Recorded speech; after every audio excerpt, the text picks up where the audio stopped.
como eso. ¿Por qué? Porque las mujeres no se liberaron, no nos liberamos. O sea, la mujer, y conozco muchos casos, y por lo menos en Pasto es así, en los que la mujer se levanta a las 4 de la mañana, hace el desayuno, alista a los niños, el almuerzo, va, se cambia, sale 7:30 para estar a las 8 en su trabajo, regresa a mediodía a preparar su almuerzo para terminarlo, servirle a sus hijos y salir corriendo nuevamente. O sea, ese tiempo es el que el capital nos está quitando.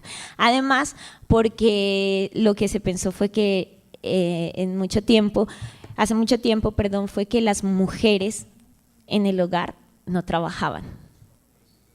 Y ese es uno de los trabajos más fuertes, más duros, al punto de que hoy en Ecuador, después de todos los procesos de transformación y de cambios, algunos buenos, otros no, y con todas las críticas que queramos verlo, pero hoy se reconoce el trabajo del hogar como un trabajo asalariado, con sus prestaciones sociales y con el derecho a pensión de las mujeres que están dedicadas a sus hijos, porque evidentemente es la formación de la fuerza de trabajo, de la sociedad que vendrá a cambiar. Entonces es como nosotros empezamos a pensar estos elementos técnicos también desde esa otra lógica.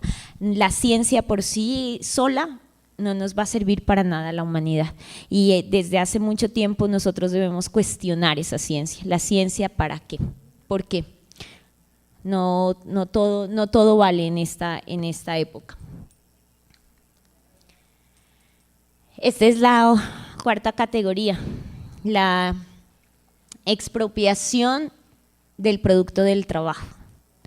Y esto viene de una lucha constante desde la época en que el capitalismo intentaba imponerse como sistema mundo. El capitalismo no fue que un día llegó y dijo hoy somos sistema capitalista y todas las cosas cambiaron, como pretenden hacer creer aquellos que escribieron El fin de la historia y creen que los sistemas sociales un día se decreta la revolución por decreto y se cambia todo.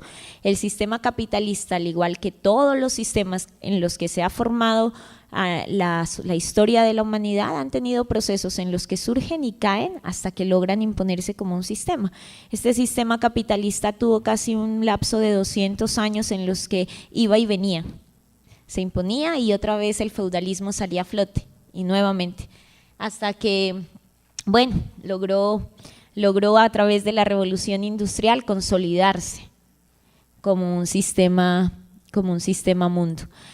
Pero aquí tiene un dilema, y es que todavía no puede apropiarse de todo el trabajo que hacen los artesanos,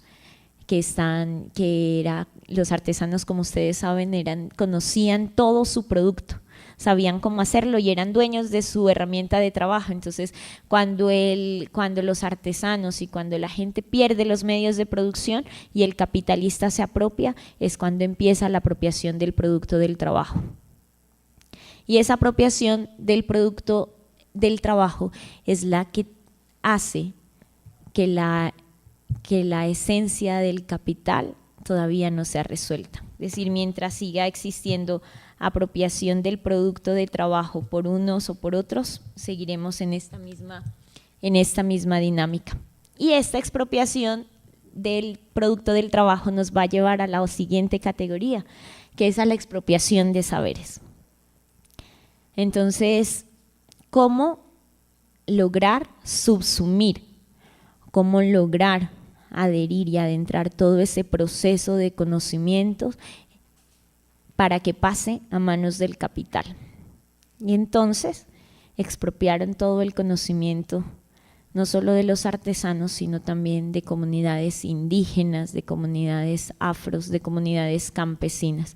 Saberes y conocimientos que mientras no les interesaban para la apropiación del capital, fueron tratados como los no saberes, como simplemente ideología, costumbres, como algo peyorativo y algo que quién sabe si funcionaría y que finalmente tendrían que aprender y que volcarse hacia lo que es la civilización, hacia lo que son los conocimientos o el conocimiento occidental, porque la razón era la única que tenía la verdad.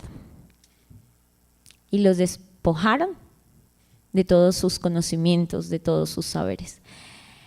Esto pasó en muchas comunidades que desde esta lógica de Occidente avasalló y acabó con la territorialidad y el entorno rural de nuestras comunidades.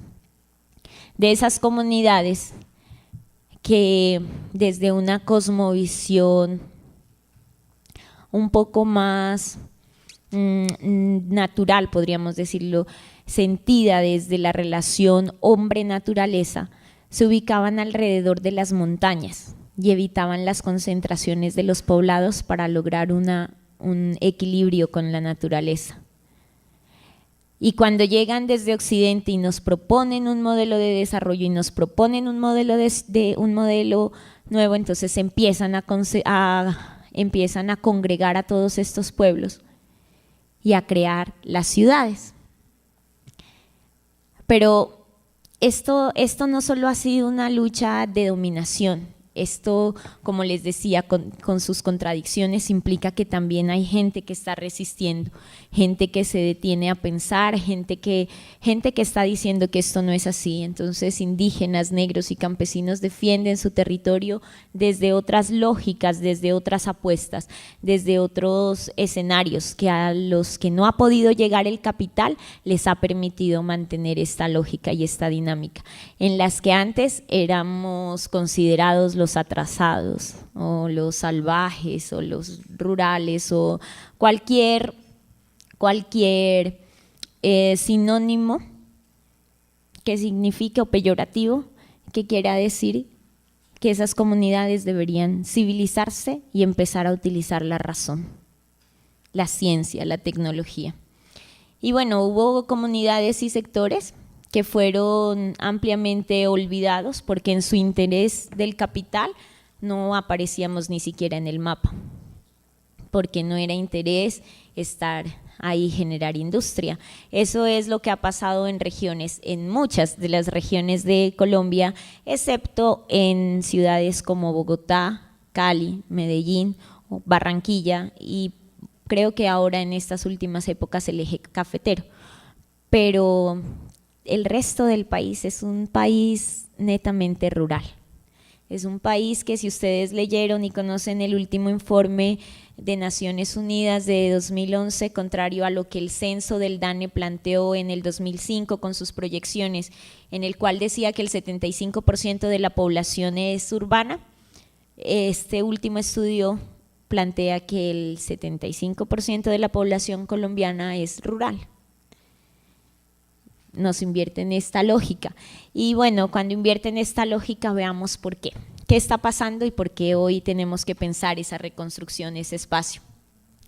Sencillamente porque las crisis del capital lo están motivando a reorganizarse, a repensarse, a replantear. Es decir, si antes se acumulaba en las grandes industrias y el proceso de producción era altamente fordista, en la sociedad de hoy no lo es.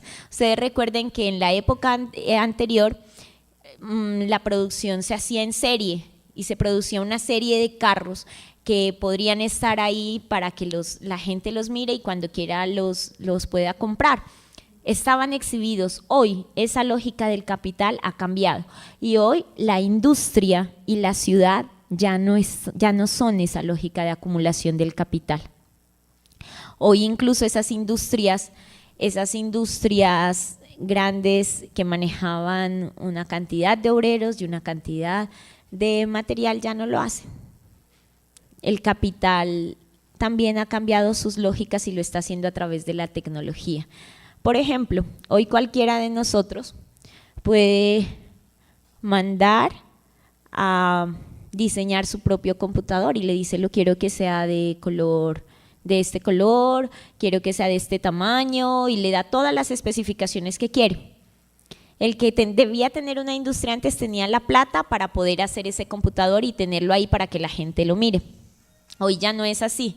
Hoy lo que hacen es, además, usted tiene que consignar para que le hagan eso. O sea, es por adelantado. Usted paga y después de unos días le llegan. Trabajan con su propio dinero. Con lo que usted ha trabajado, pues además se trabaja con esto. Al punto que hoy el capital invierte más dinero en publicidad que en tenerlo ahí circulando, porque lo que se trata es de cómo nosotros deseamos esos objetos y en la medida en que los deseamos trabajamos tanto para conseguirlos. Entonces el progreso de hoy es tener carro, casa y beca. Y eso es lo ideal. Y en alguna ocasión yo les decía, miren, como esas lógicas que tratan de imponerse frente a otros que tal vez no lo deseamos. Y en Pasto se dio un fenómeno de un cambio de lógica de imaginarios tal que para los pastusos la lógica no es, en términos generales, la lógica no puede ser el llegar a tener y trabajar y trabajar y trabajar. Pero con todo el respeto de algunas de las comunidades de los paisas, cuando llegan a los territorios, a colonizar los otros territorios, entonces cambian las lógicas del tiempo y las lógicas de la vida. En Pasto, por ejemplo, a mediodía estaba cerrado todo, porque teníamos que almorzar en casa con familia. Y eso nos daba otra forma de vida, y eso es más importante que estar trabajando para producir capital. Y con todo el capital o la ganancia que se va generando y se va generando, entonces finalmente lo que tiene lo va a tener que invertir algún día en reponer toda su salud y toda la esquizofrenia de esta sociedad que hoy está generando, esa locura de querer tener para poder ser. Bueno, entonces, en ese proceso de reorganización del capital, el capitalismo hegemónico no trata solo de llegar a transformar el aspecto económico. El capitalismo hegemónico dominante tiene una estructura tridimensional, tal como lo planteó Arturo Escobar en algún momento, y nos dice, miren, la reorganización debe ser en todos los ejes, debe ser política y debe también ser cultural. Si no, no lo van a poder lograr. Y esto marca hoy una diferencia fundamental en la lectura del espacio, porque esa reorganización del capital es la que nos va a permitir a nosotros entender el porqué del conflicto armado. No porque como nos venían diciendo tradicionalmente o como nos vienen diciendo tradicionalmente en Colombia, es que todos los problemas de Colombia son por la guerrilla o por los paramilitares. Veamos más bien cuál es el papel geoestratégico de Colombia en toda la estructura de acumulación del capital. Porque como les decía, si hace más o menos 200 años logramos nuestra independencia, lo que hicimos fue cambiar de manos, pero todavía seguimos siendo y seguimos aportando esa construcción del capital internacional, a esa explotación del capital. Este espacio es una condición sine qua non, sin la cual no se puede dar el proceso de producción. Y por eso es fundamental, para el nuevo proceso de acumulación. Porque cada vez que se reorganiza, busca la forma de trascender esos obstáculos que le imponen el proceso de valorización económica y la reproducción social. Como les decía, las comunidades no solo son dominadas, las comunidades también resisten, las comunidades también dan la pelea, las comunidades también están luchando. Entonces el espacio no es solo para la dominación, sino también es un espacio para la emancipación, para la liberación. Y cuando nosotros hablamos de entender ese espacio, tenemos que comprender cuál es el marco que nos está dando a nosotros las posibilidades de leer este conflicto que tenemos hoy en Colombia, con todas las cifras y datos que nos han dado, pero más allá de las cifras y de los datos, más allá de generarnos odios y rencores entre si son o no son los culpables los que están allá, es comprender que este sistema mundo tiene unos centros y unas periferias y que están organizados a partir de la División Internacional del Trabajo y que estas periferias se producen desde las dinámicas locales, desde las dinámicas propias y que muchas de esas periferias han sido excluidas y gracias a esa exclusión hoy se han preservado los recursos naturales. Y gracias a esa exclusión, esas lógicas de vida nos han permitido a nosotros tener una alternativa diferente y no tener los problemas que de pronto aquí tiene. Cuando llegaba ayer, cuando venía de camino del aeropuerto hacia la universidad, entonces veníamos en el carro y yo estaba muy tranquila cuando me dice el señor conductor, cuidado, baje el bolso porque viene una moto con un señor y entonces nos van a asaltar y nos van a robar, y entonces es la lógica del miedo. O sea, yo no me imagino cómo podría vivir en una ciudad donde solo se vive con miedo, y no cambiaría todo lo bonito que ustedes tienen por la tranquilidad, en algunos casos ya un poco perturbada, que nosotros tenemos en Pasto. Y con todo y en las otras dinámicas y en las otras lógicas y en esas otras realidades que ese discurso del desarrollo avasallador nos ha querido imponer, porque entonces nos dicen y nos repiten que cada día tenemos que ser como el modelo de ciudad, como el más grande. Entonces Colombia quiere vivir pareciéndose o a los europeos o a los norteamericanos, y sueñan con que algún día seremos un país desarrollado porque llegaremos donde ellos están. Y en la lógica interna también se da lo mismo. Esa colonización del pensamiento nos ha llevado a pensar. Entonces, cuando le preguntamos en Pasto a mucha gente, ¿y dónde está el desarrollo? Entonces dicen, no, el desarrollo está en Bogotá, está en Cali, está en Medellín. Y nosotros no tenemos desarrollo. Claro, si desarrollo es industria, evidentemente no tenemos desarrollo. Si desarrollo es toda la infraestructura que ustedes tienen, no. Pero si es calidad de vida, si es vivir bien, podríamos decir que nosotros tenemos ciertas ventajas. Si es disfrutar del paisaje en las mañanas del volcán, si es disfrutar de otras y de otros paisajes que no necesariamente son los centros comerciales, que abundan aquí y que nos llevan solo a pensar en cuándo tenemos para comprar todo lo que deseamos. Efectivamente eso no lo tenemos allá, pero creo que hasta ahora eso ha sido para nosotros una ventaja, y la ventaja de poder soñar y de poder ser y vivir desde otras lógicas y desde otras apuestas. Tal vez para algunos hoy un poco utópicas, soñadoras, y sí, pero para otros esa puede ser también la alternativa a lo que hoy estamos viviendo y estamos pasando.